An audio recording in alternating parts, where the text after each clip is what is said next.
Rajan Bhaiya.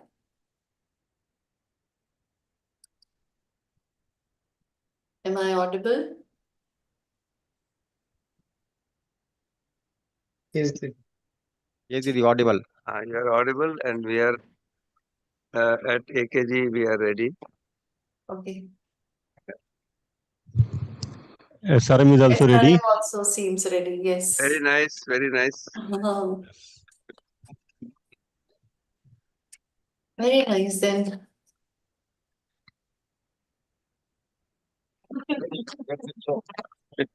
Gets it. May we begin with our closing session now, formally? Yes, please. Let's start. Yes. So, Jai Hind, Namaste, good afternoon. All respected dignitaries, esteemed speakers, panelists, all our organizing partners, volunteers, and our wonderful audience joining us from around the world. At this closing ceremony of the 9th Online International Conference on Universal Human Values in Higher Education, which is focused on the transformative theme of value-based education for a humane society. Having mixed kind of feelings today with that closure ceremony, we have reached the conclusion day of this enriching journey together, where we have shared invaluable insights, perspectives, and solutions to nurture a more humane and value-driven educational framework. Over the past 3 days, we have been privileged to witness meaningful dialogues, profound reflections, and a wealth of knowledge shared by experts from various fields. From thought-provoking keynotes to engaging panel discussions, each session has truly embodied our collective vision of integrating universal human values into higher education. The conversations we have had, the ideas exchanged, and the commitments made have the potential to shape a brighter and more humane future. So now it's time to pull down the curtain, but to open a new door, to move on with our journey with new commitments for a better and a brighter world around. With this closing session, first of all, I would like to invite H.D. Charan sir for his initial remarks. Professor H.D. Charan is the chairman of NC-UHV and a member of National Coordination Committee in AICTE. He has been former Vice Chancellor of Bikaner Technical University. I would request sir for his initial remarks. Professor Charan. Thank you, Manishi. Am I audible? Yes, sir, you are audible. You are clearly audible. Thank you. Thank you very much. So, in this closing session, I welcome you all, Dr. Sunil Kumar ji, Dr. Madam Sarmila Asthana ji, Dr. Gopal Babu, Manishi Gupta ji, Dr. Vijay ji, other dignitary delegates, and all our team members.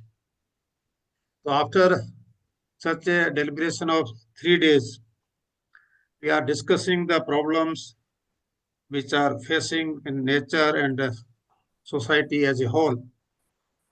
And we find that for all the problem, only there is a one who is responsible for it, that's a human being. Whether it's a concern with the human being itself or for the rest of the nature, only one is creating this problem. And he himself or herself is a sufferer also. And he is finding the solution.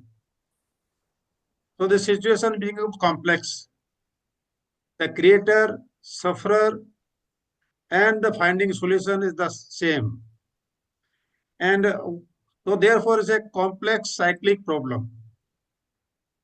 And whatever solution he is proposing, that again creates problem in the longer run. Later on, he or she finds this again, there is a problem. Whatever solution is finding, there is a problem. So not problem for himself, but for entire nature. Today we are discussing one as a theme as a SDG goals, Sustainable Development Goals. Say 17 goals, maybe more goals. If I put together all these 17 and all other goals of the human being, there is only one goal. That to have a happy and prosperous life. And to find the solution of one goal is only one person, human being. He and she has find the solution for that. And solution is also one. That to live a harmonious life at his own walk of life at 4 level of life. From himself, family, society, and nature. So in all there is a total one earth, one problem. And there is a one solution. There's harmonious life. And for all its being. Simply the human being has to understand it. That is there, that harmony exists.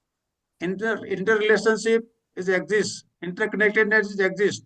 So simply he and she has to realize the coexistence and understand the relatedness among the units, including human being,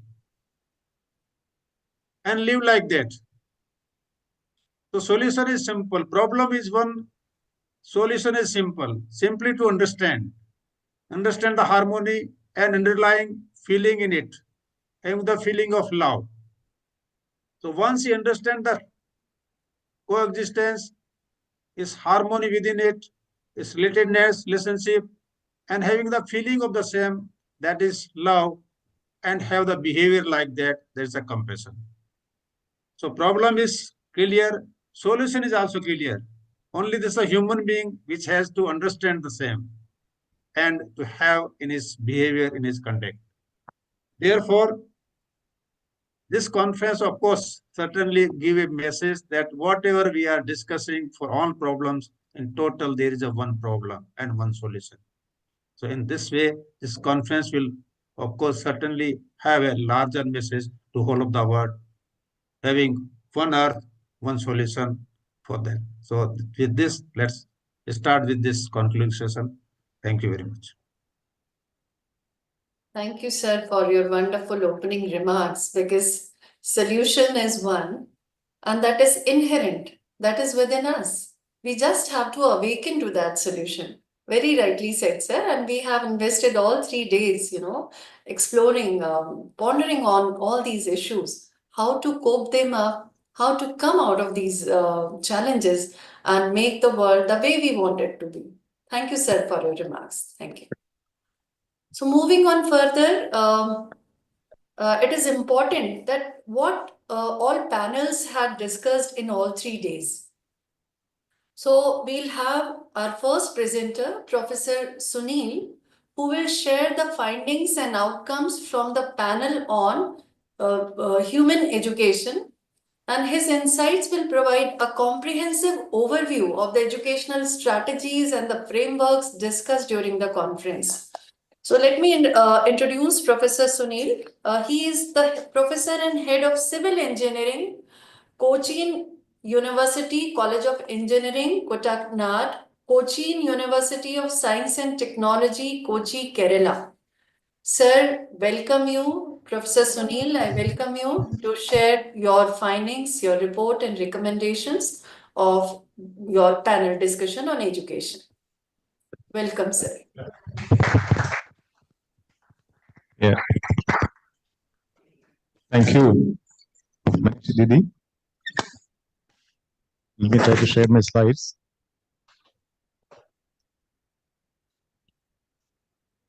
Am I audible to all of you? Am I audible? Yes, Bhaiya, you are audible. Yeah, thank you. You are clearly audible. Yeah. So, Good afternoon to all the panelists and delegates in India. And greetings to all other panelists from other parts of the world.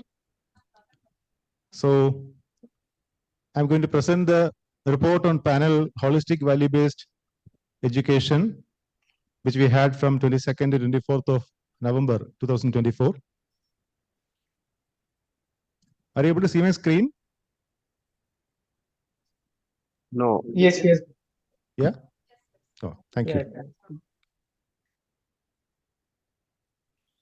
So the panel discussion, Holistic Value-Based Education, it was conducted in 9 sessions.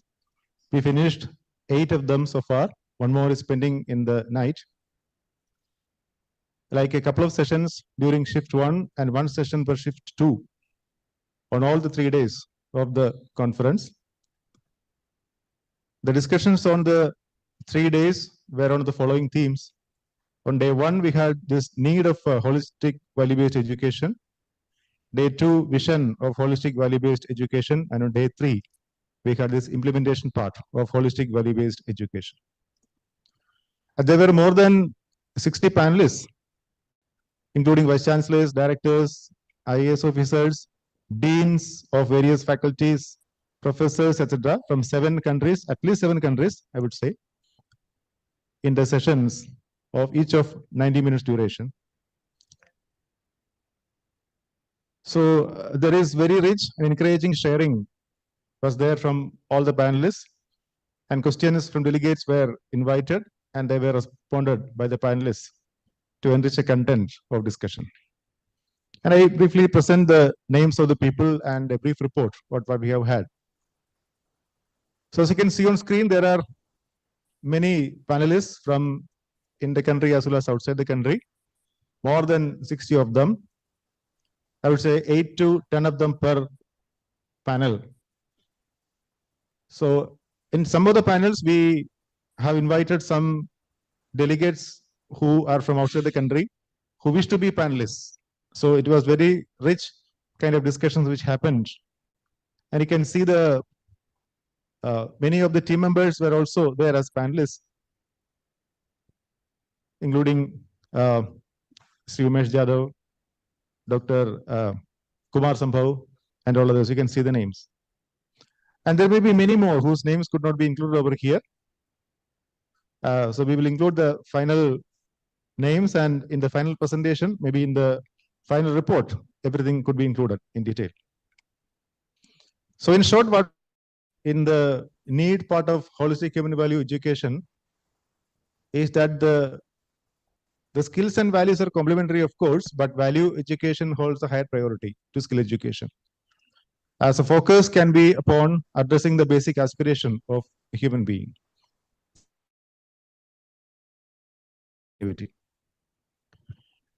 And guided skills are required than offering technology only for living. So many students can see the purpose of life once they undergo the value education and are committed to serve the society better. Of course, we can see the priority for a fulfilling life, that is right understanding, a harmonious relationship and physical facility. And this is reiterated by several examples by the panelists through their experiential sharing. Holistic value-based education can be offered in an explorative way, as proposed by many of the panelists, rather than prescriptive. The participation of students in larger order will be natural owing to this. Children lack emotional intelligence, critical thinking, and awareness. This was mentioned by many of the panelists.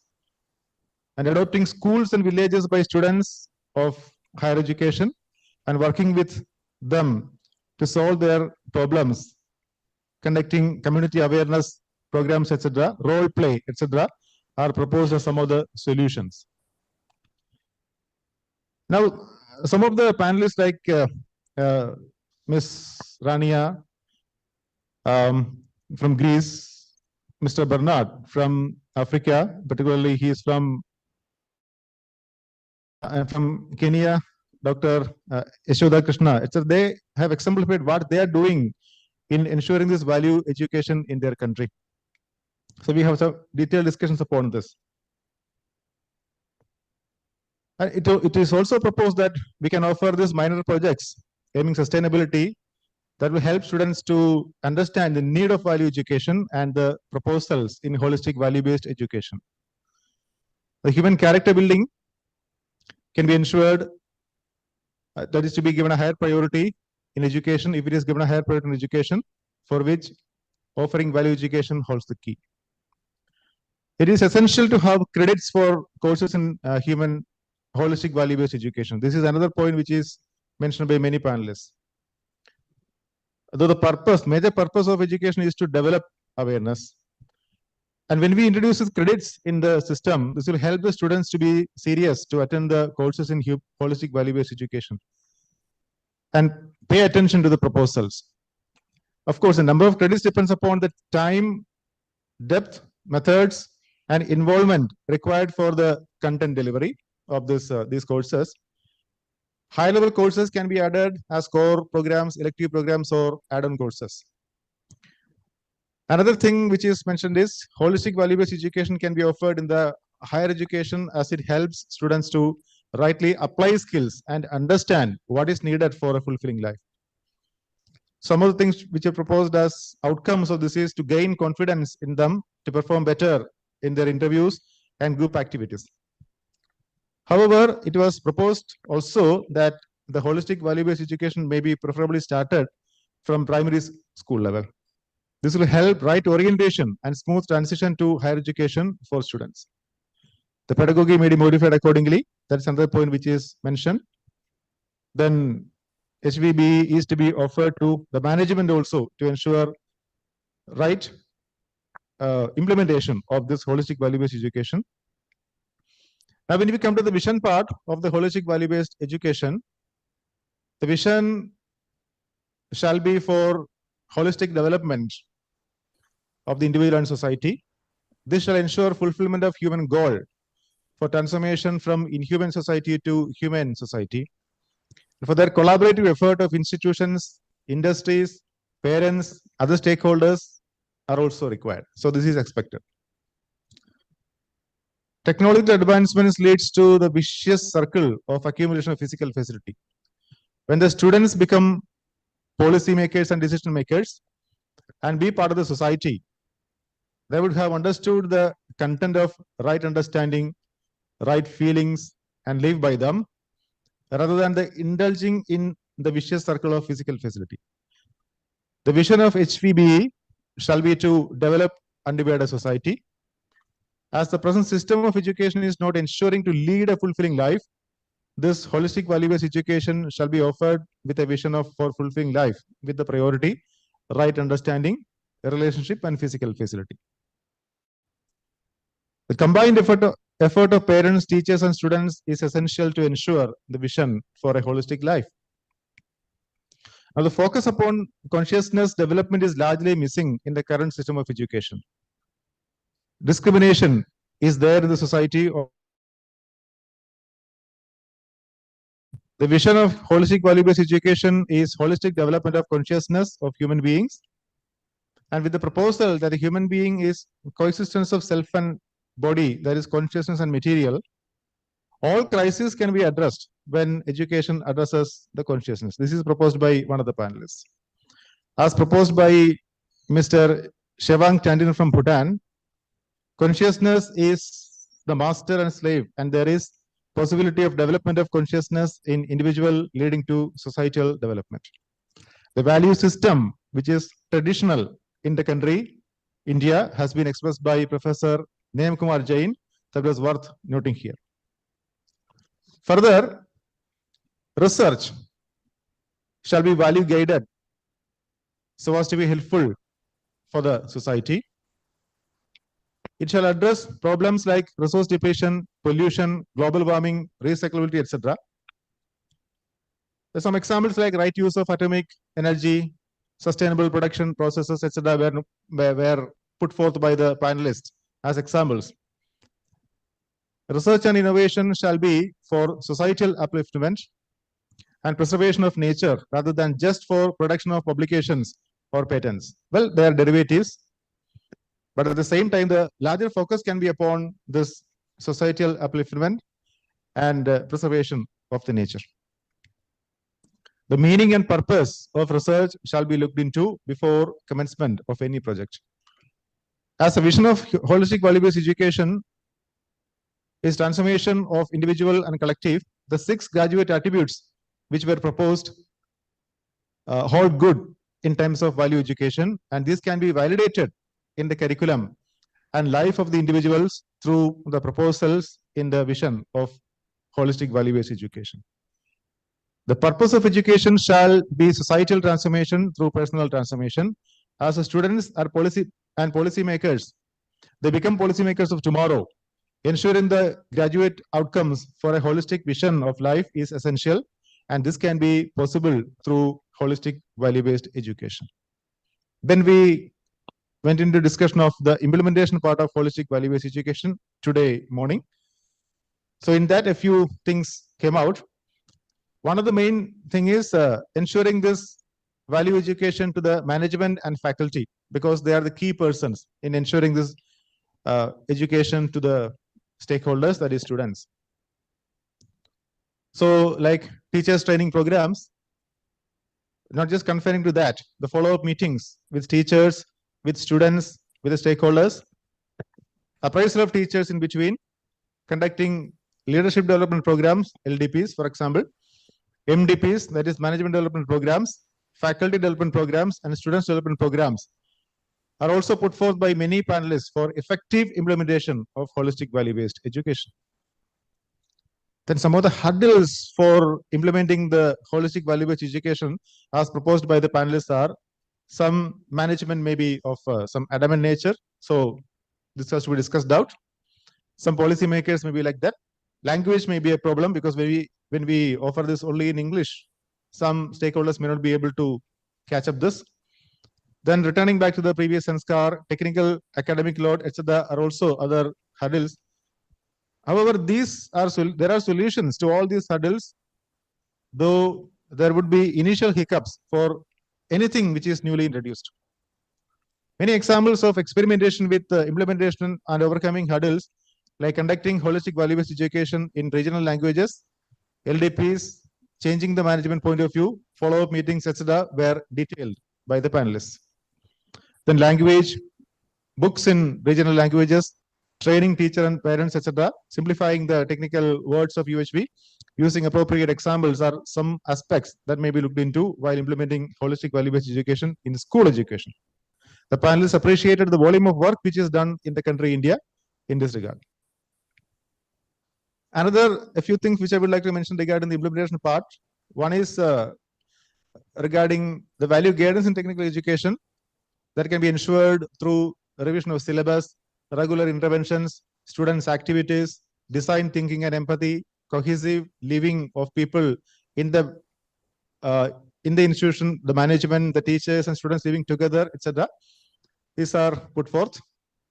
Introduction of activity-based projects, plugging UHV courses to the regular curriculum, modifying syllabus, etc. Then evaluation part also is very important. The evaluation of UHV courses shall be streamlined with the Bloom's taxonomy levels. These were some of the discussions which happened in these 8 panel discussions spread over the 3 days so far. And on the basis of this, we have come to certain recommendations which I put forth as a draft set of recommendations before you.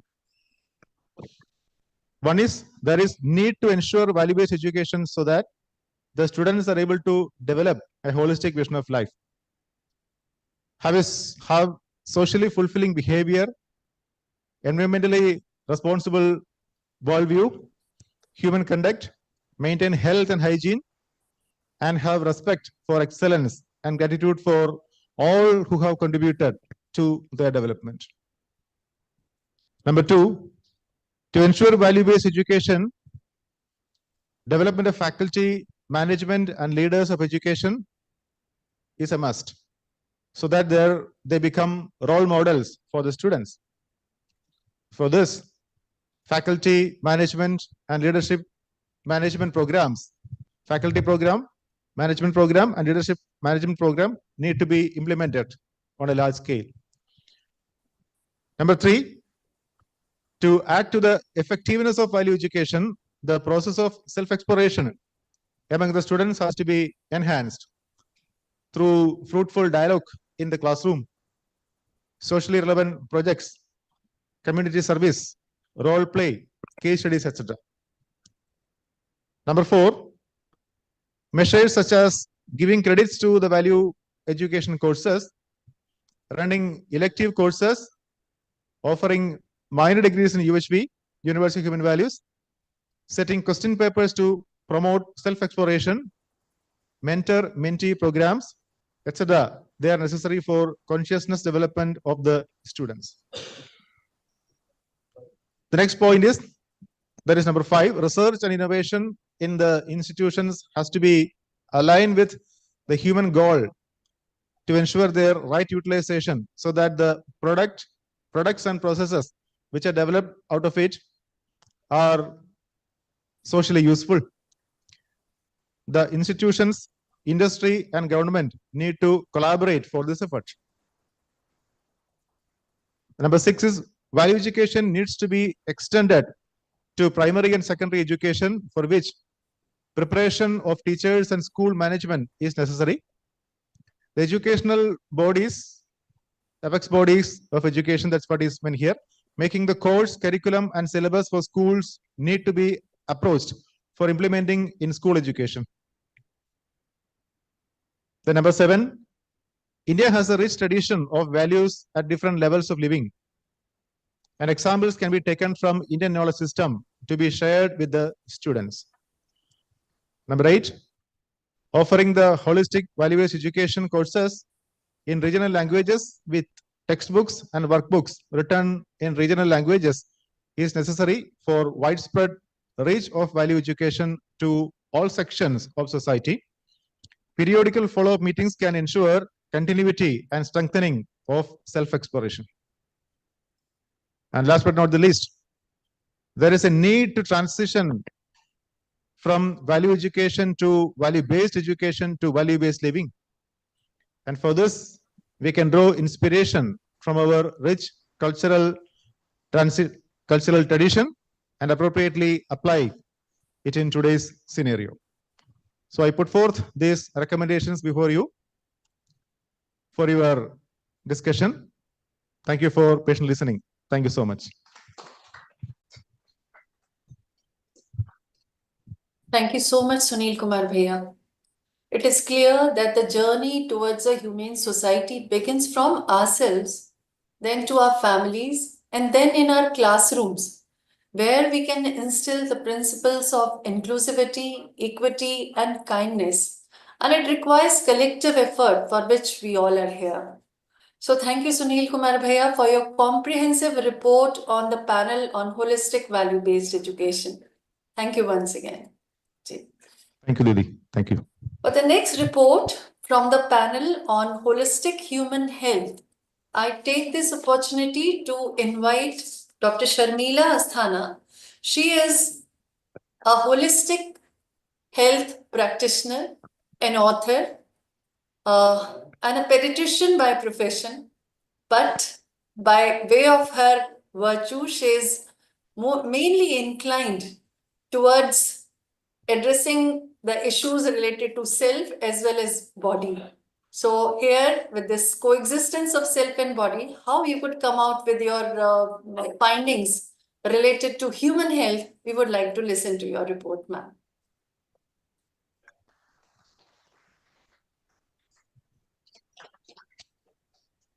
Thank you, Manishi ji, and namaste to everyone.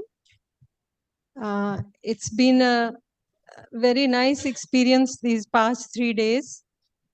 Discussions with so many people from so many different countries, so many views, and so much of reassurance of getting these inputs from others and seeing that there are many of us who think alike and perhaps can work together and bring about a significant change if we really get down to it. So let me just share my screen, the PPT from here.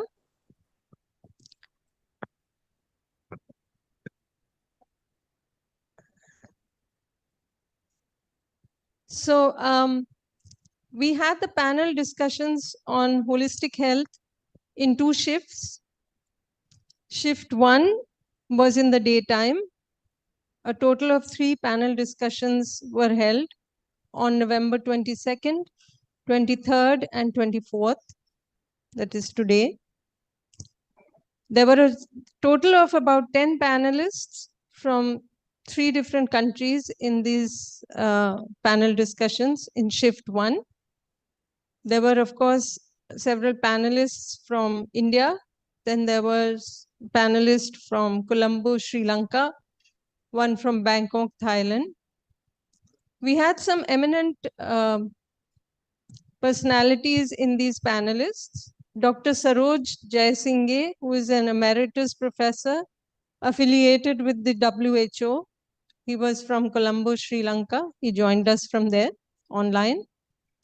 There was Dr. Tanini Sahakitrungrang from Bangkok, Thailand. She is also affiliated with WHO and working on global curriculums in the university there in Thailand. Dr. Rajalakshmi Iyer, who was associated with AIMS Rishikesh and also worked tirelessly with humanities at AIMS Rishikesh, where she set up the humanities program there. She joined us from Mumbai. And then there was Dr. Satyanarayanan from SRM itself, Dr. Mirunalini, also from SRM. There was Ms. Rita Seth and Ms. Vicky Rai, both working with mental health, and both joined us from Delhi. There was Dr. Akhilesh Shukla, who is who is a doctor in Ayurveda, who has done not only Ayurveda, but also he is an MSc in yoga and an MA in Sanskrit. He joined us from Goa, India. And of course, I was there. Dr. Nitin Nagarkar from SRM. He also, we were fortunate to have him join us. He is the Pro Vice Chancellor in charge in SRM. So these people in the day shift, we had this total of 3 days of panel discussions. Then we also had this, in the second shift, we had a total of 3 panel discussions. So we had a total of 2 panel discussions so far. The third 2 have been on November 23rd early morning, November 24th early morning. There was a total of 8 panelists from 4 countries. There was Dr. Yeloji Rao from Piscataway, New Jersey in USA. Dr. Shashi Kumar from Forster, Australia. Dr. Umang Munjal was from Mannheim, Germany.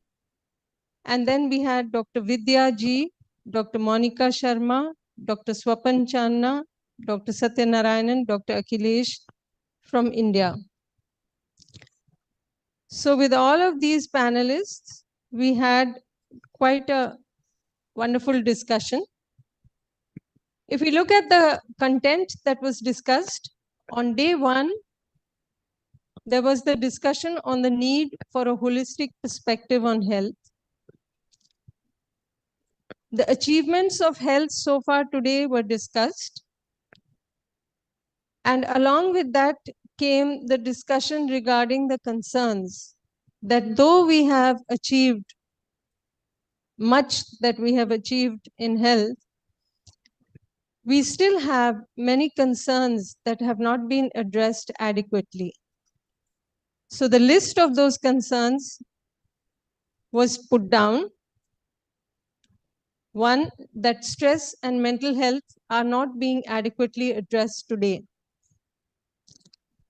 The approach is largely through the body, using medication, bringing about a change in the physiochemical status of the body, but not necessarily addressing mental health per se.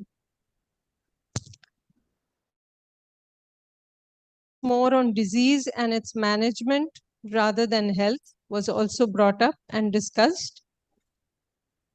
That we are managing chronic diseases, addressing the symptoms, but not necessarily curing the diseases.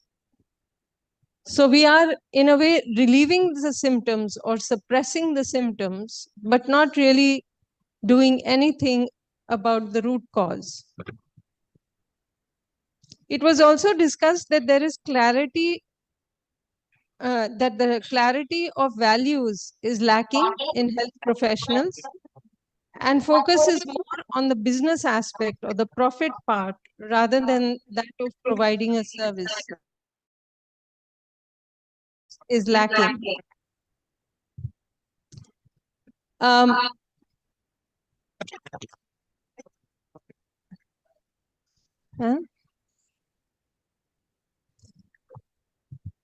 Another concern was that we are seeing our perspective of the human being is in isolation from the whole. We see ourselves as isolated from other human beings and the rest of nature.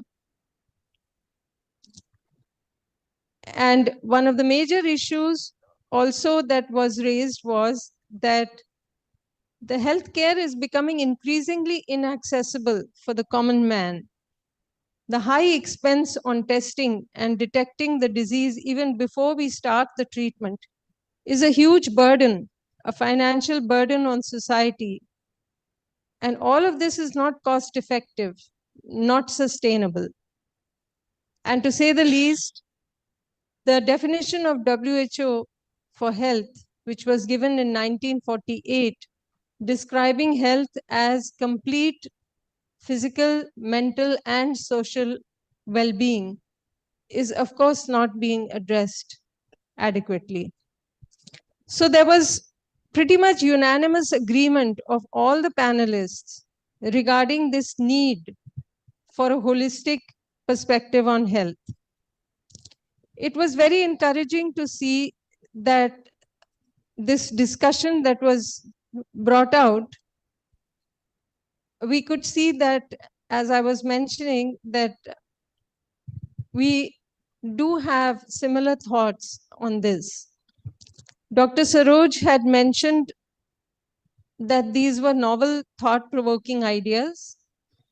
He agreed that the reductionist approach we practice in modern medicine has its drawbacks. Our traditions have such a rich diversity of concepts, and being connected to nature, connected to society, all of this we lose with our reductionist approach. These were his observations. Interestingly, he said, we are searching for molecular answers to problems that are wider than molecules. He mentioned that we need to link health with nature. And he mentioned the need for arts and humanities to be there in the curriculum and not just as extracurricular activities. Dr. Rajalakshmi Iyer mentioned this need for holistic human health as the elephant in the room, that we all know the need exists, but we don't talk about it. We either refuse to accept it or are reluctant because it is a change. So what she mentioned was that what we really need to do is to get our toe into the door and then slowly get the camel in, meaning thereby to get the holistic picture in. She mentioned that her experience of humanities at AIIMS Rishikesh showed that it was extremely well received. She mentioned that students seemed to be quite open to the ideas, but as seniority grew, the resistance to the ideas also grew, which just shows our preconditionings getting stronger as we age. And she mentioned that the most resistance was at the management level. Dr. Nitin Nagarkar mentioned that we do tend to take the disease or patient-centric approach.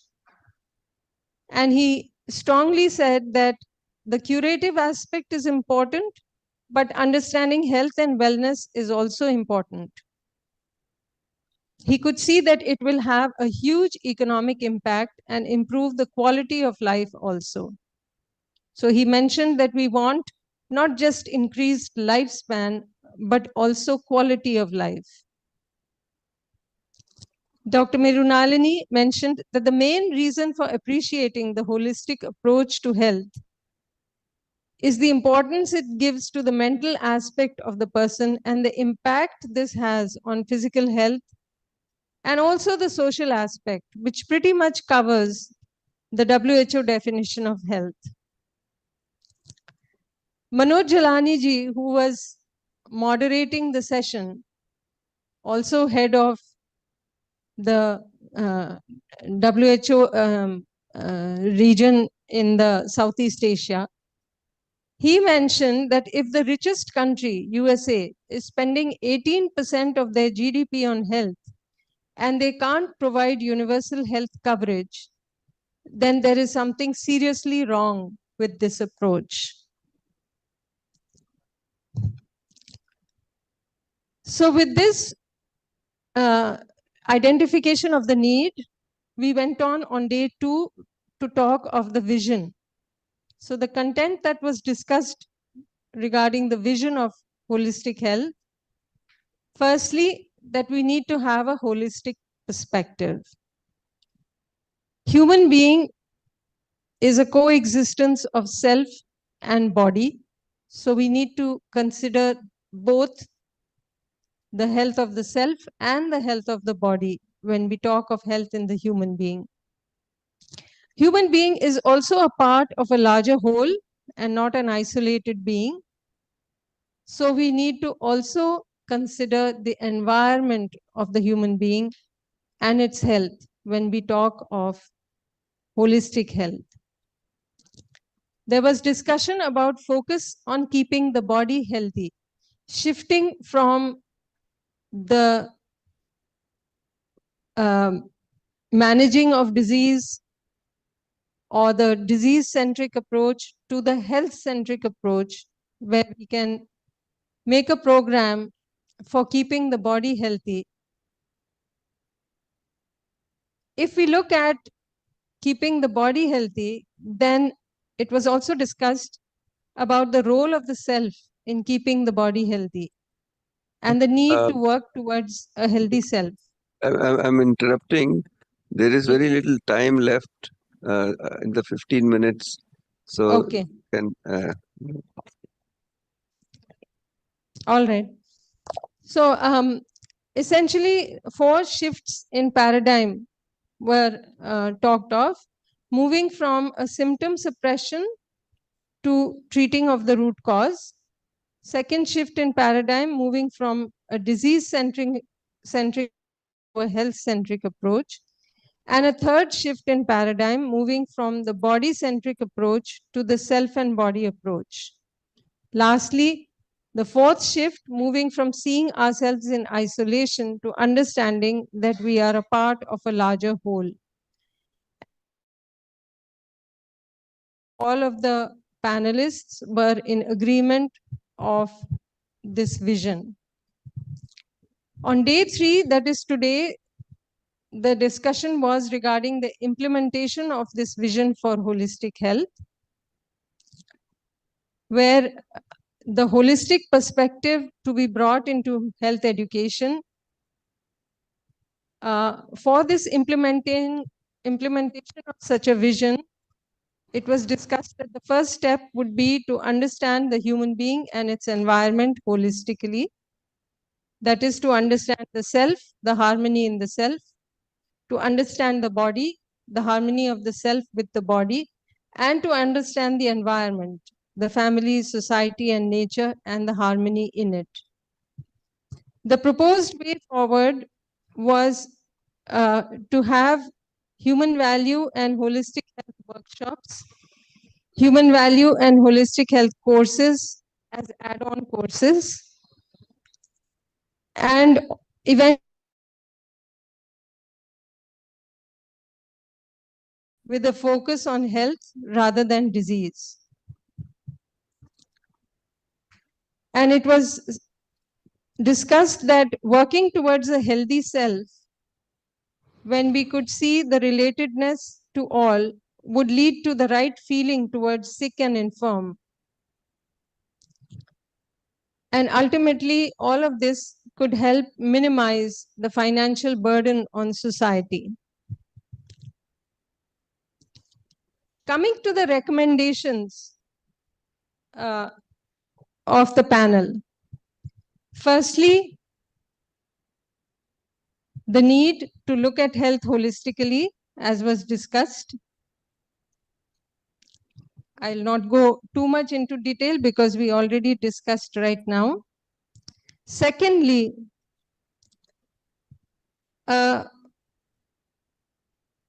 this desirability of the vision for a holistic perspective, seeing the need, not only the need, but this vision for a healthy self, where the priority would be the health of the self. And once the self is healthy, the self can take responsibility for the health of the body and also the health of the environment. Thirdly, it was discussed that for a vision like this to be implemented, it would require for the content to be placed in a manner that would be universal, rational, logical, and leading to harmony in all. Something that could be verified. So if it could be put in proposals, it could be verified by all those who came across the proposals. It was also suggested that the universal health principles, which are based on the reality of the way things are, could be placed as proposals, and then the recommendations based on these principles could be followed with the help of practices and processes which were aligned to these recommendations. With that, there was a commitment from the panelists. They had all, they had expressed their agreement, or you can say their interest in attending a workshop where they could understand more, a little bit more about universal human values and holistic human health. Those were some of the individual commitments by the panelists. There was also the commitment to sort of brainstorming together after the conference in meetings so that this holistic vision could be promoted not only in the institution, but also in some ways to get to the policymakers, to the medical councils, and try to have it in place in education in some form as an add-on or elective. Holistic wellness centers were also discussed, where health maintenance could have a novel way where health centers which had a holistic perspective with integrating various streams of medicine under one roof and sharing of knowledge could be done. So with that, I think the entire panel discussion ended on a very positive note. There is a lot of hope that we can work together and maybe bring about a significant change in the near future. So that's what I had to share. Thank you. Very nice. Thank you, Sharmila Didi, for the insights that you presented from the panel on holistic human health. I think with the right understanding on human being holistically, may it opens new avenues of research in medical sciences, and we work on solution-centric approach rather than addressing the meager little symptoms, suppressing the symptoms. We come out with holistic solutions addressing both self and the body. Thank you, Didi, once again. Thank you so much. Thank you. Namaste. Namaste, Didi. For the next report and findings from our third panel, that is addressing sustainable development goals at the root of value-based education for humane society, I take this opportunity to invite Professor Gopal Babu, who is working as the coordinator of Value Education Cell at Ajay Kumar Garg Engineering College. I know he himself, with his innovations through Universal Human Values programs, trying to experiment how these goals can be ensured by way of value education. So we are ready to listen to more perspectives, valuable perspectives from Dr. Gopal Babu. Welcome you, Bhaiya, for your report and findings.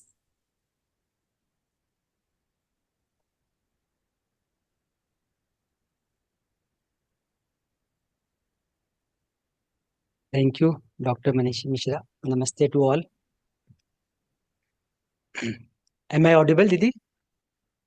Ji, Bhaiya, very nicely, very clearly. Ji. Okay, thank you.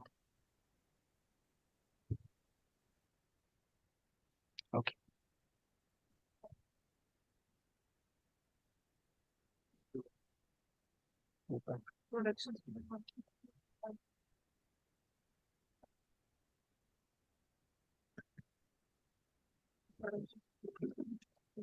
Okay, so thank you for giving me this opportunity to present a brief report of the sessions of SDG panel.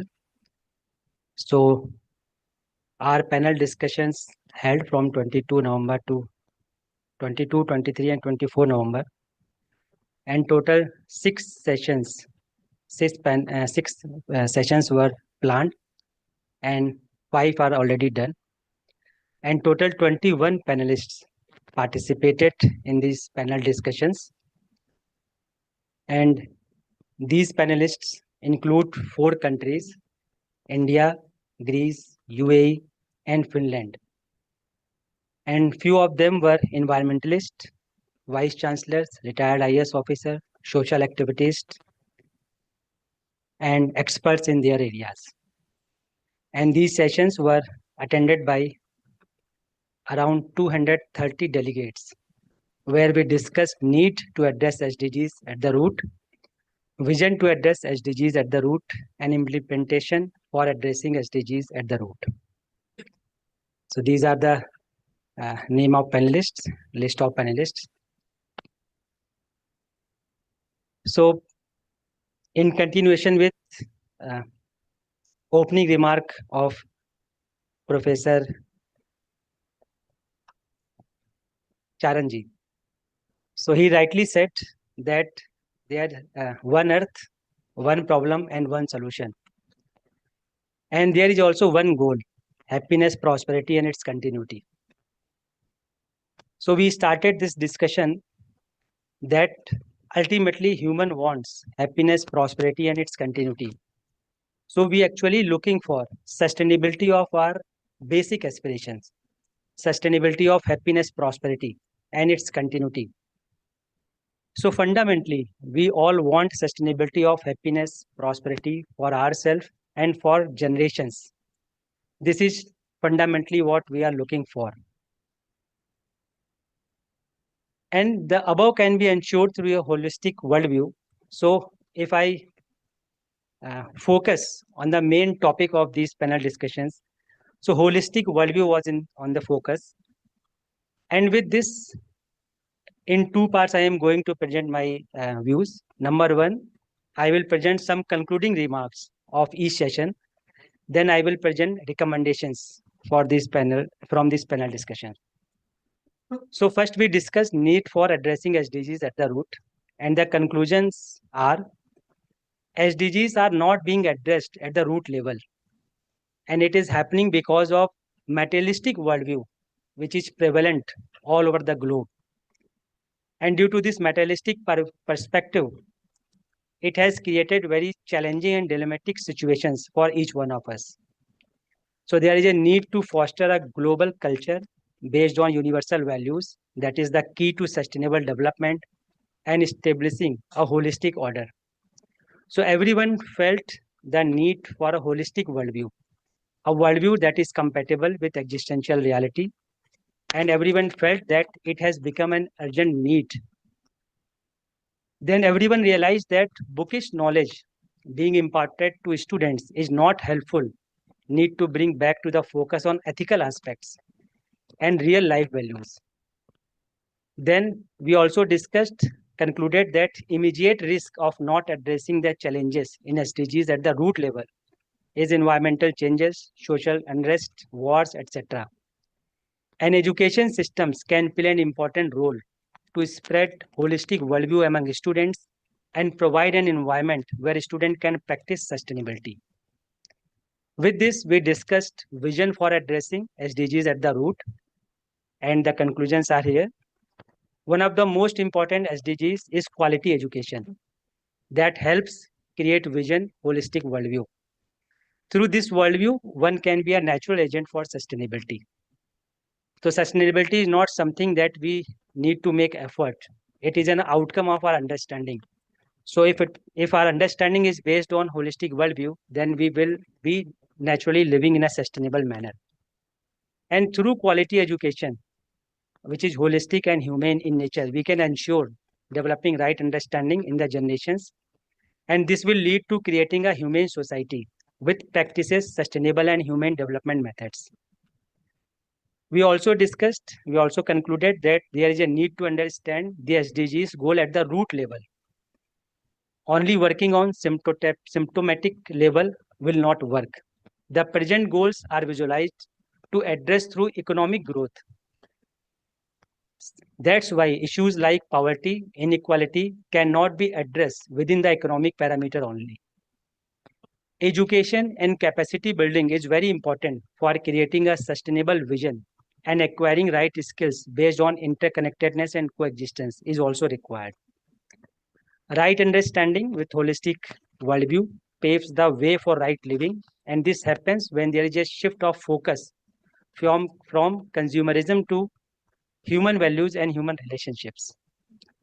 Local solutions have to be identified for meeting local challenges, which will build into the solving of global issues and problems and provide sustainable solutions.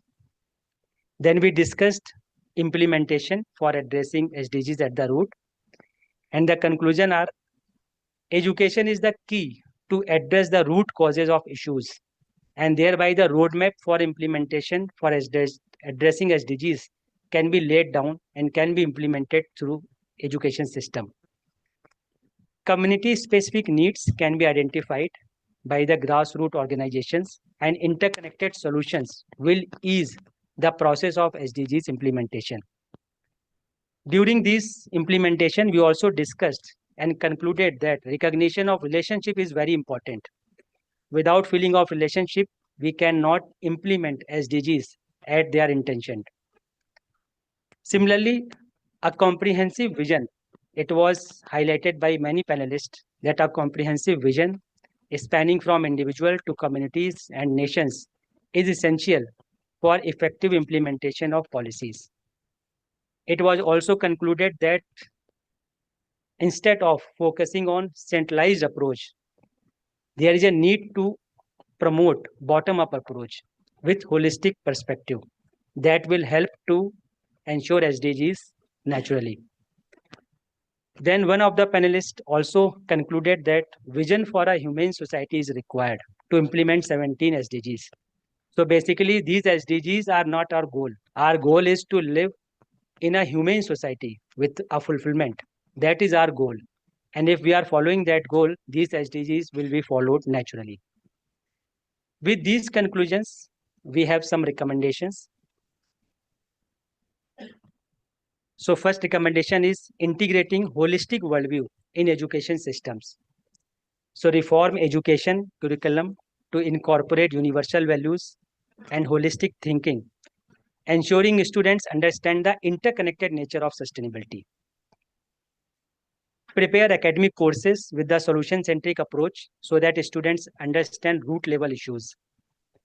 Promote project-based learning focused on solving real-world sustainability issues, making education a platform for actionable changes.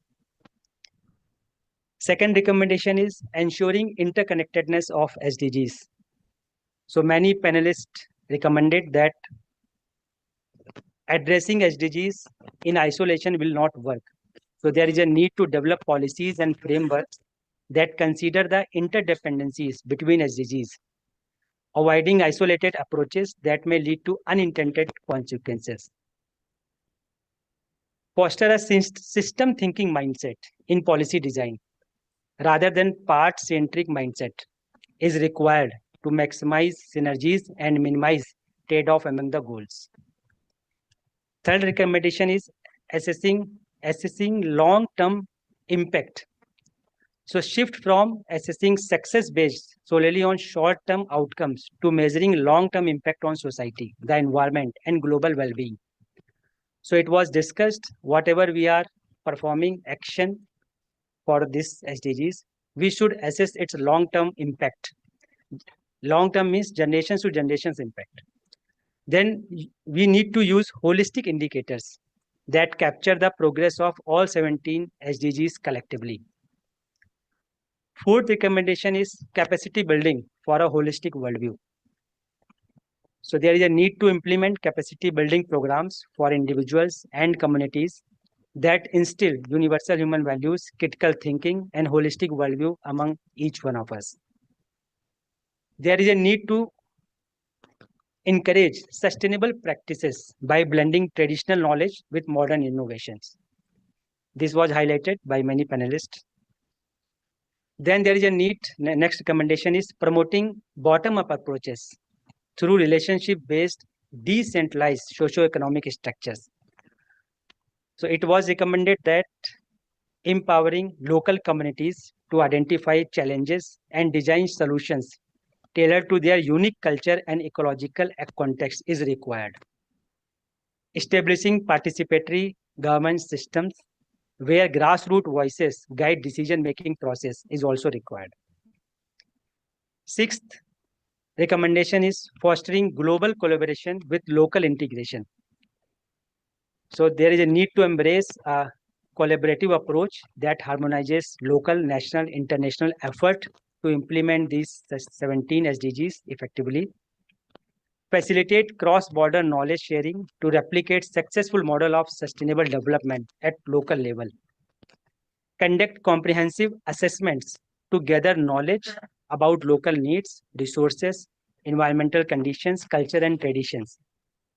Incorporate traditional knowledge and traditional practices into development initiatives to ensure relevance and acceptance.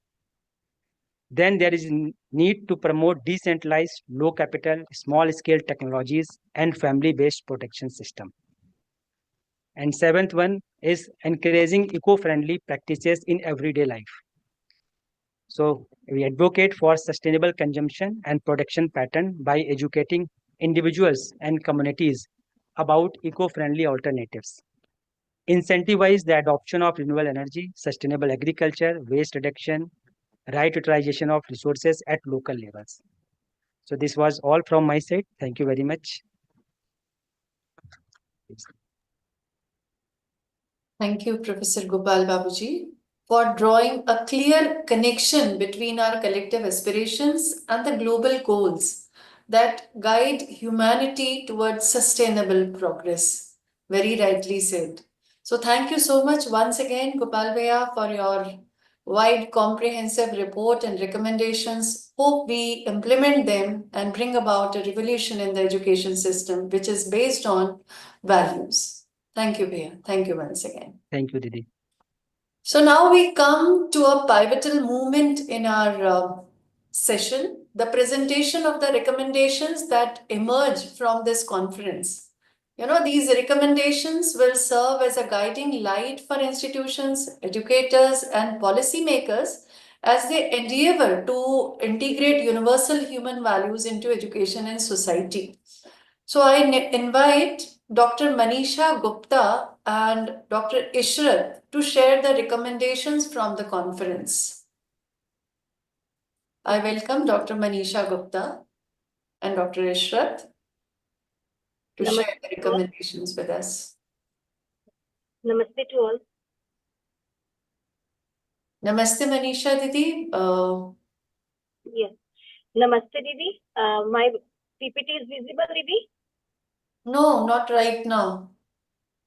Not in my system, but in other system, I think it's visible. Your video is not available, visible, nor is the PPT visible. It's not in the production studio. Who is doing that? Manisha Didi is doing it. Manisha Didi, shall I share it? Didi, you can share. I'm sharing it from my side.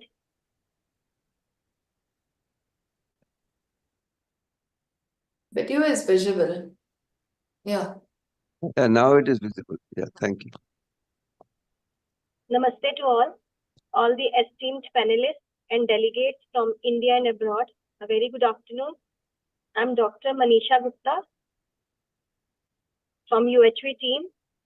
I'm very grateful for extending me this opportunity to put forth before you all the draft of recommendations from discussions held in these 3 days of 9th International Conference on Human Values in Higher Education.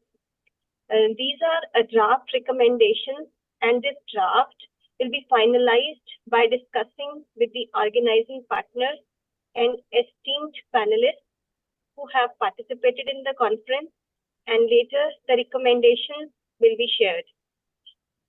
So I'm going to share draft recommendation of panel discussion on holistic value education and panel on addressing SDG at the root. The recommendation of panel on holistic health will be shared by Dr. Ishrat Mizrana.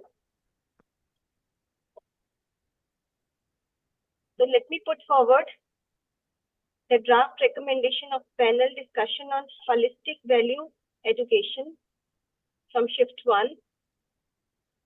So in all panel discussions on holistic value-based education, it was felt Manisha ji, yes. this have already been covered. So we have to share the overall ones if that is ready. Otherwise, we will skip to the next part and then come back to this. Okay. Yeah. So there are some 10 or 11 overall recommendations. Those can be covered over here.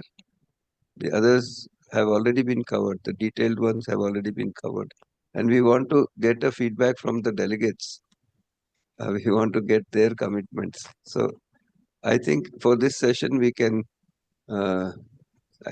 skip this part and come back to it later on. We have to close the session in another few minutes, 20 minutes. So we need to keep some time. I'm sorry about that. We'll keep. We'll do it in the next shift. Otherwise, Ishraji, if you have 2 minutes, you can keep the summary of that, and we'll request the delegates' inputs.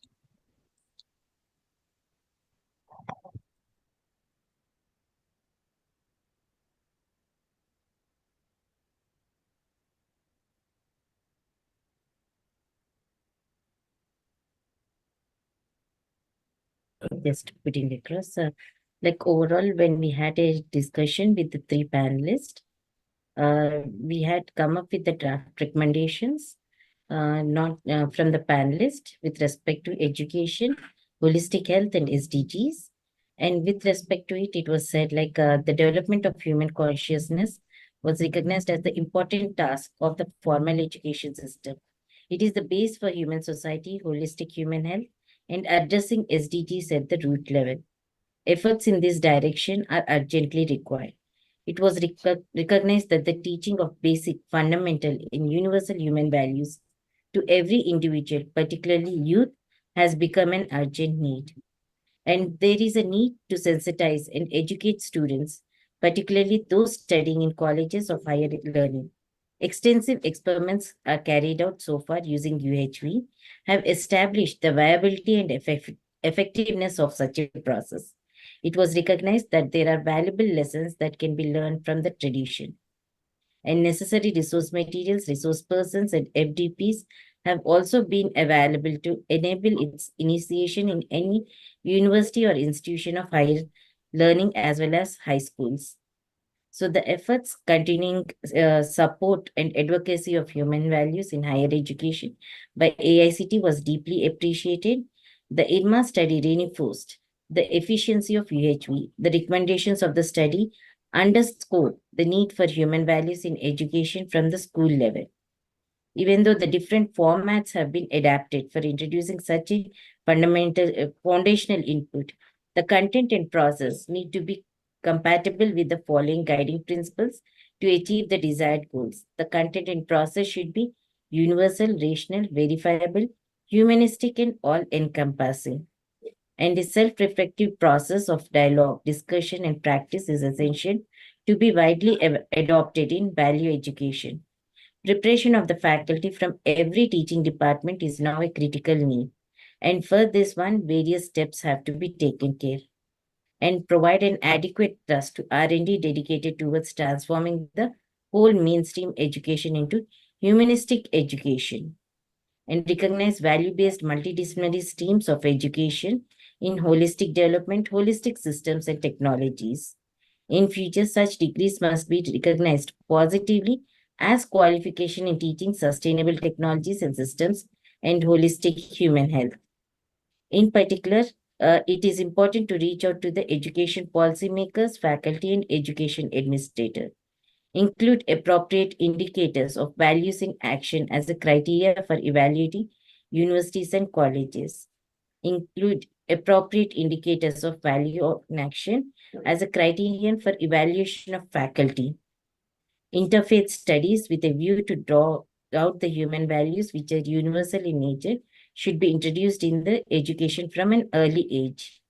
Establish UHV cells, nodal centers at the regional, national, and international level, which are progressing towards being living models of human society. And along with this, the target is so that the common graduate attributes can be achieved through this holistic education. The different panels have come up with the various recommendations. With respect to it, the common attributes can be achieved. The common attributes that are there are holistic vision of life, socially responsible behavior, environmentally responsible work, ethical human conduct, having competence and capabilities of maintaining health and hygiene, appreciate and aspiration of excellence and gratitude for all. When these common graduates are achieved, then only we'll be able to achieve the common graduate attributes, which are engineering discipline or core specific knowledge and skill attributes, like knowledge base for engineering, problem analysis, investigation, design, use of engineering tools, individual and teamwork, communication skills, professionalism, impact of engineering on society, ethics and equity, economics and project management, and lifelong learning. This lifelong learning is the one which will be attributing through the universal human values proposals.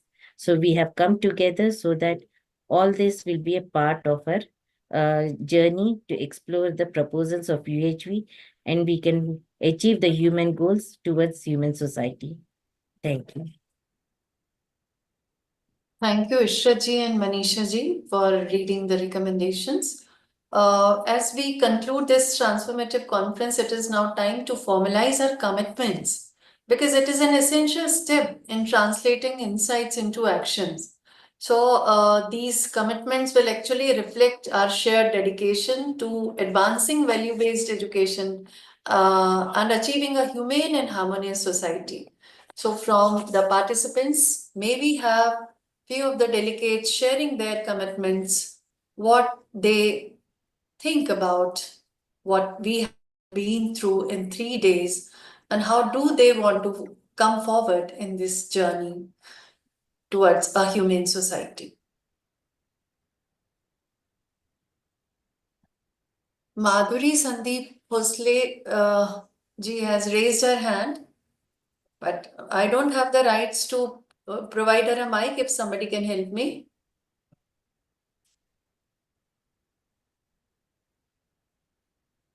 Yeah. Madhuri ji, you have got the mic now. You can unmute and speak, please.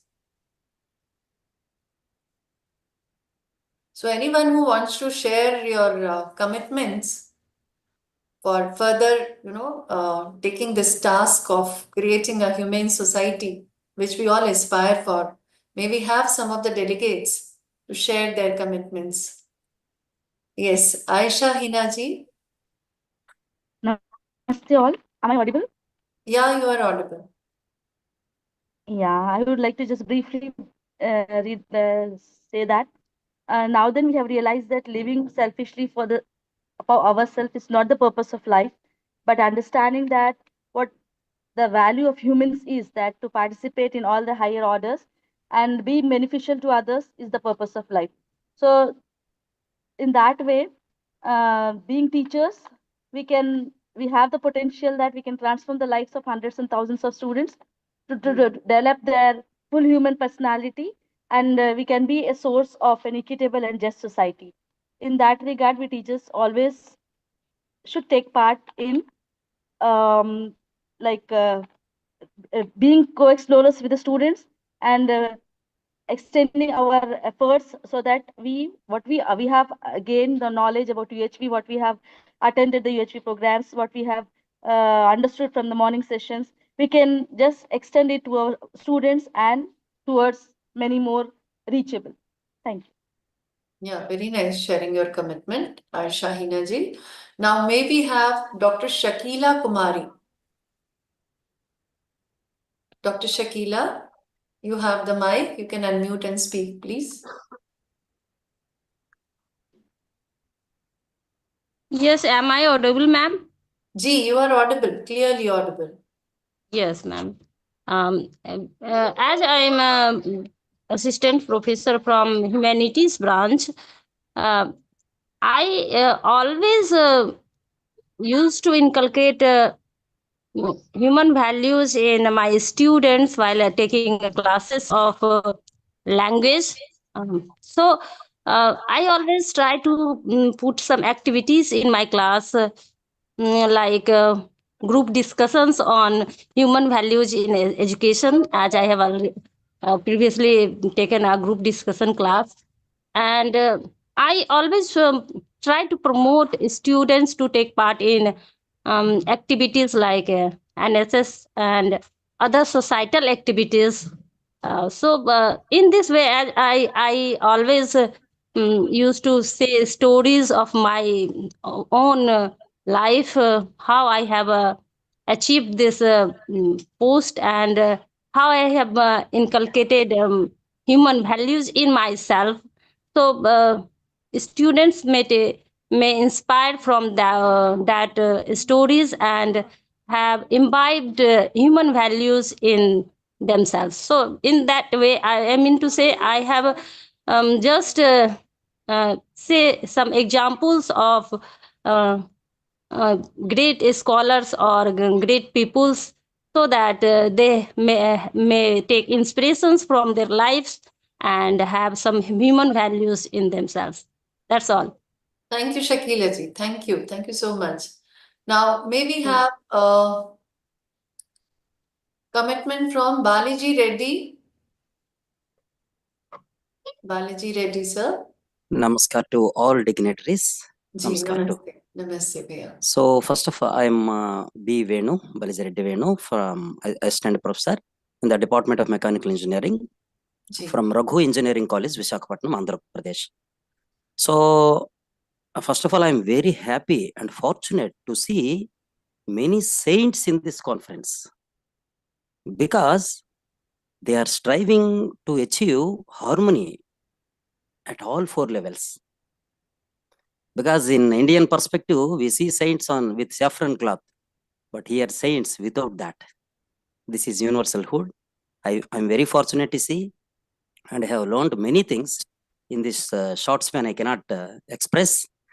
And I have seen many conferences based on many useful things, but limited purposes. Sir, would you focus on your commitment? Yeah, my commitment is it has given me a boost to achieve my purpose of goal. That is the essence. That's why I am doing that. I have been doing. However, it has encouraged me and it has doubled my effort. This has given me that value addition. That is the purpose of this conference. What I have learned. Thank you for giving me this opportunity. Thank you all. Thank you, sir. Thank you. Mr. M. Anand Raj from Chennai. Good evening to all. Good evening to dignitaries present on the online mode. I am Anand Raj. It's audible to you all? Yeah, it's audible. So it's a great immense pleasure. This is my first international conference on universal human value I'm attending. So wonderful 3 days. Even though I could not able to attend all the session due to workload, few sessions I have attended. Apart from regular meetings which I just undergo during Sundays and Monday, and daily I'm attending in the morning session. I could able to just see tremendous change in myself with respect to the human value to be identified within the self, which I started exploring a lot of other new things within myself. A lot of patience have been developed, and unknowingly at situations I could able to respond rather than that of the reaction. So slowly the values which I just hear from all the participants and speakers during the regular day, those things I started exploring a lot within myself. And now I have just developed a lot of patience, which was patientless I used to be in daily life. So which has enhanced me. I would like to thank all the gurus who have just made me to explore such a wonderful thing. And this conference has given me a valuable insight that how education plays a vital role in health during the inaugural session, which should be considered to be as one of the component over there in the right understanding, other than that of maintaining the mutual happiness and prosperity. Health should be incorporated over there, which is one of the component everyone has to understand. So that is the takeaway from this particular conference. So health is the component where I have to concentrate more. And we started implementing this human value in our family and also introduced as an elective in our college. So we would like to take it further. Thank you. Thank you for giving me the opportunity.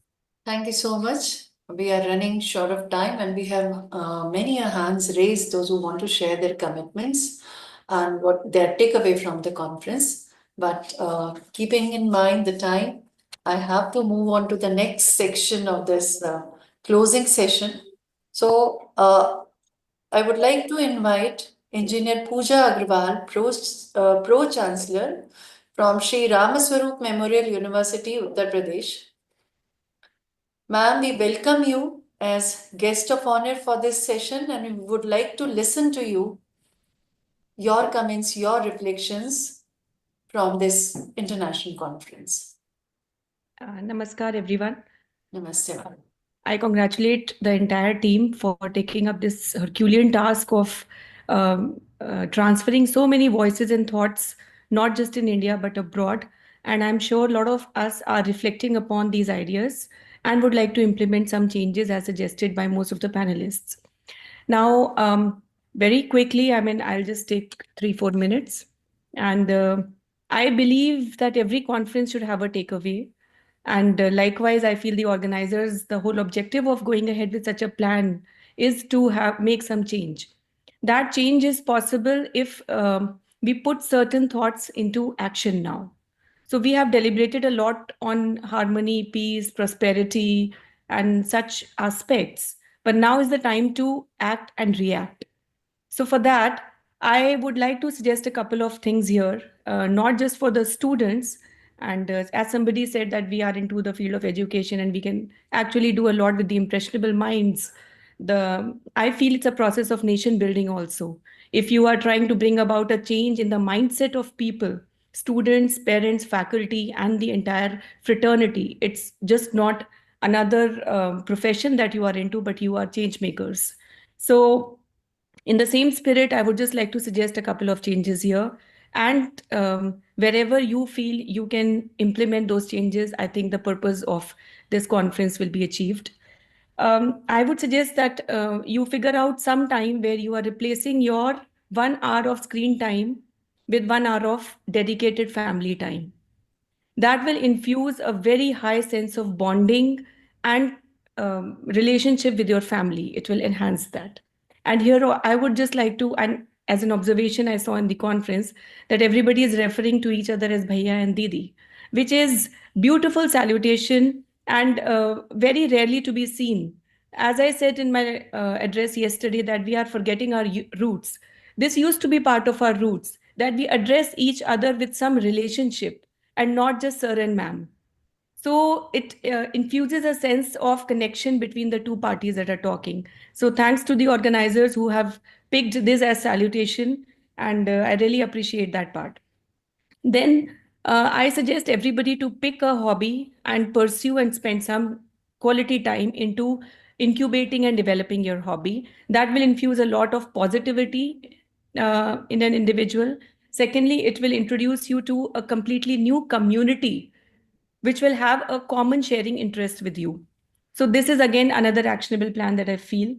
And of course, in the process, you will learn team building, you will learn how to deal with people, you will develop a sense of empathy and forgiveness in your system. So all these are values which we are trying to work on. And if you put things in practice, then they get absorbed in your system, which is probably the most important thing. Then, as we have done in our university, we prefer having human value classes as not just lectures. In fact, there's a ban on lectures.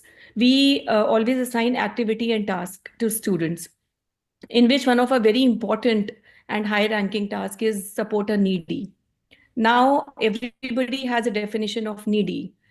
Needy can be somebody who is not well, somebody who is poor, somebody who is lonely. Loneliness is very big problem these days. I think one of the biggest problems in the world. So you have to identify who needy according to you is. Dedicate your 3 to 4 months time. Keep documenting the change that you're bringing about in that person's life, and then talk to yourself. Have I done justice to this task or not?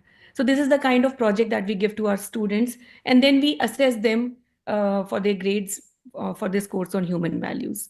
So I suggest you, whatever you have in abundance, you have money, you have time, you have companionship, you have empathy, whatever you feel you can give, you should come forward and give that to somebody who needs your help and support. Then another thing, acceptance.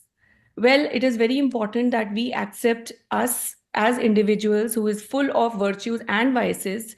Let's be forgiving towards our own self also, to avoid guilt and depression.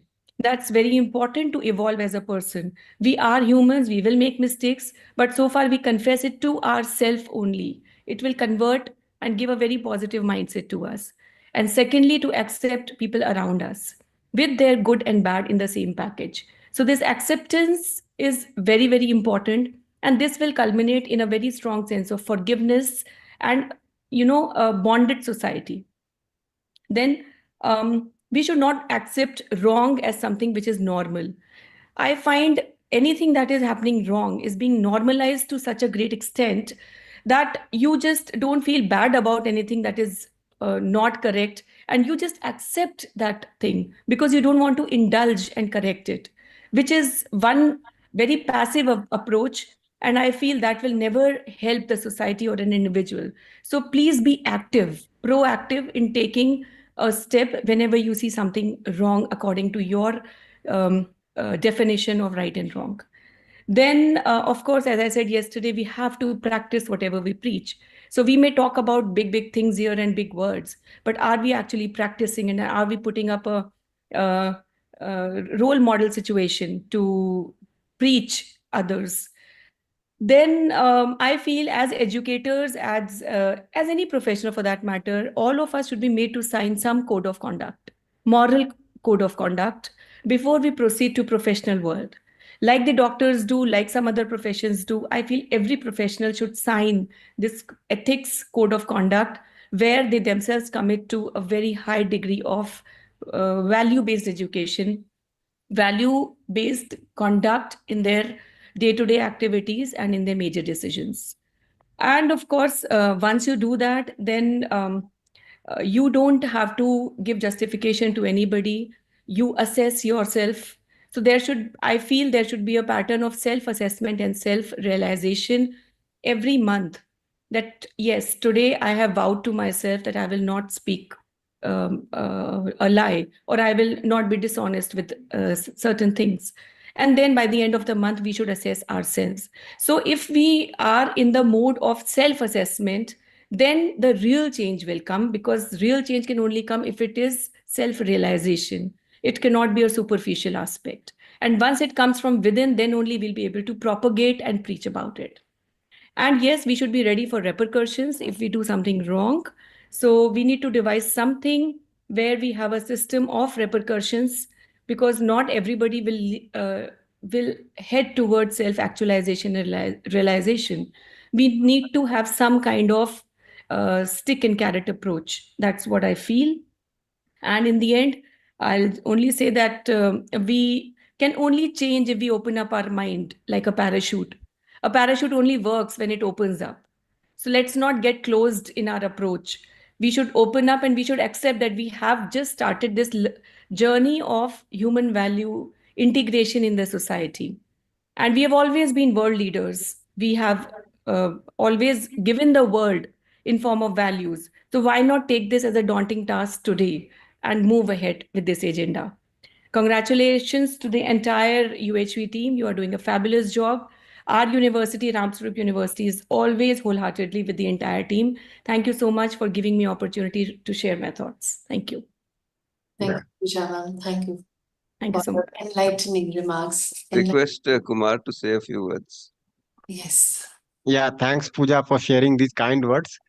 Just a few things I would like to bring attention to.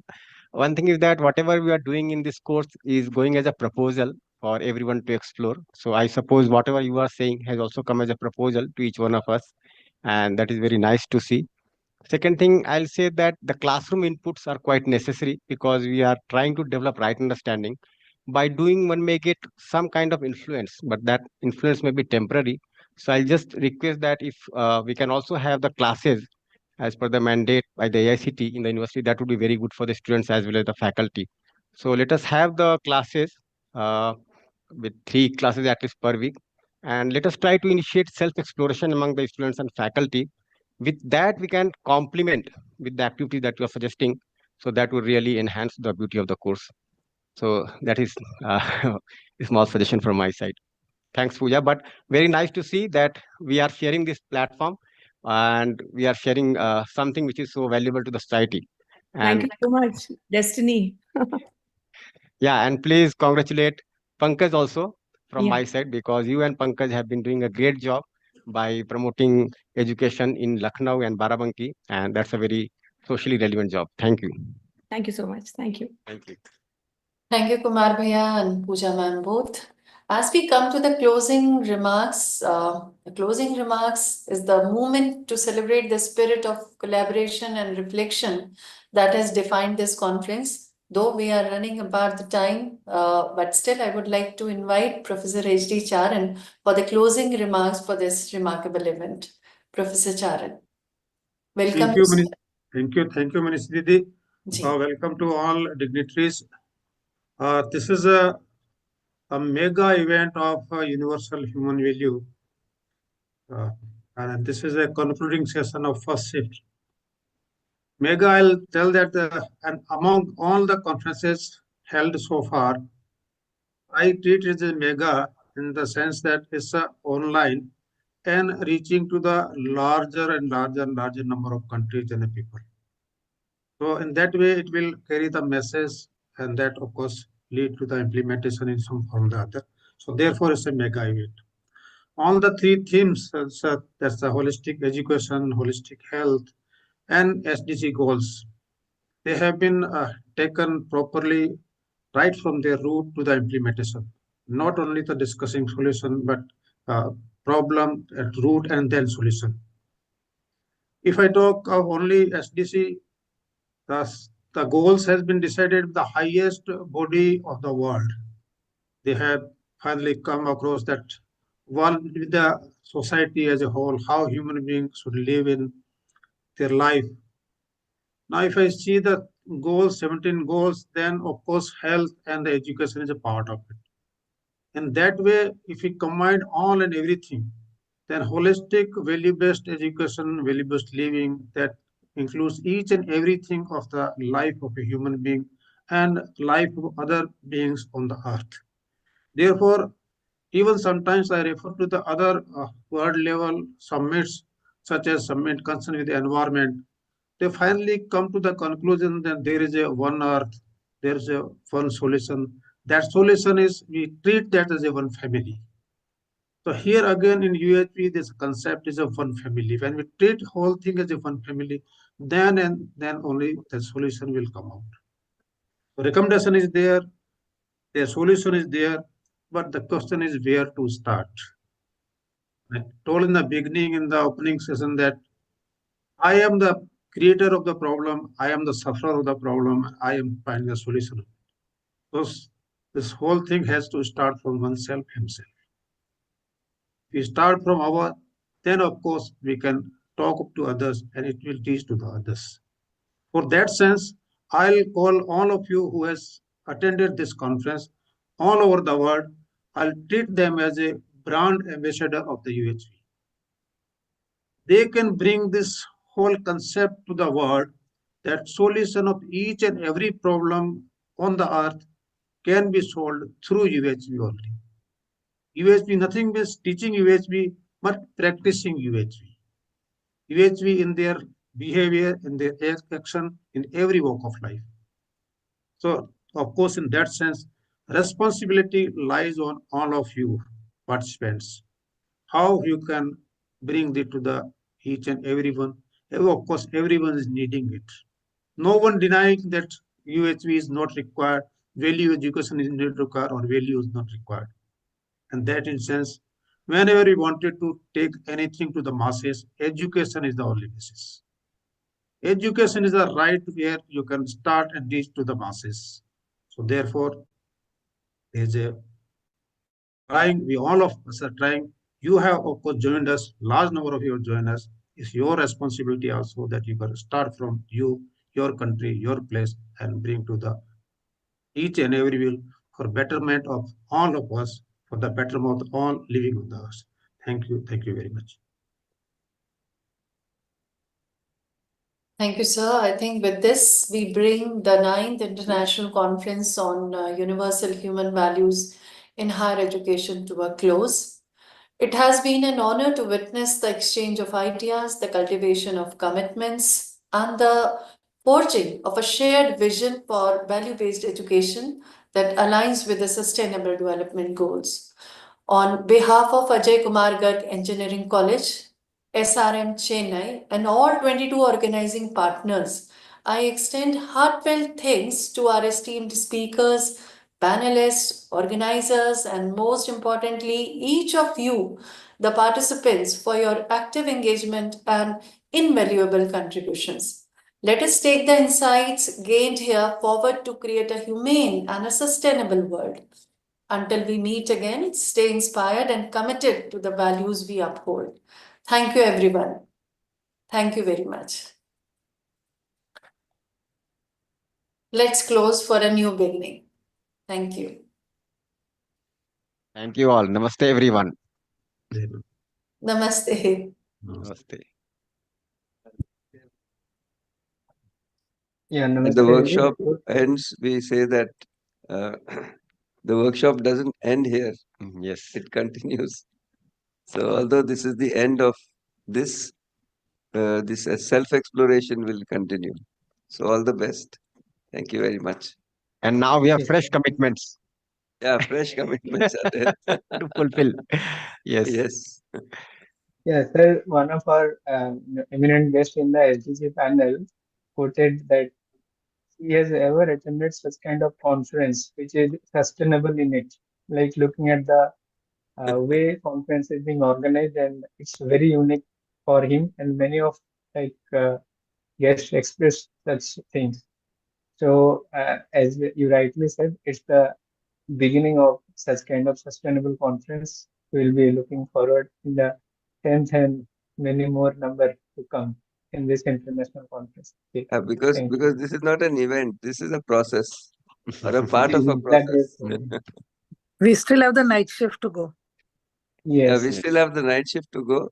So as far as formally the conference is closed, but informally there is a group of students who have made, volunteers who have made a film, a small 3-minute film, so we can all see it. And from SRM, if Umesh or Sharmila ji or others, they want to say something, please feel free to do that. No, yes, very nice to be able to see everyone on the screen. And I think despite the 3 days of hectic activity, I can see a lot of enthusiasm. I could hear Kumar Bhaiya speaking from there. And it gives that feel that we are all in the same place.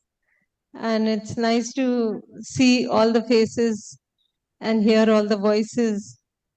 So best wishes to everyone. And I'll pass on the mic to the others. And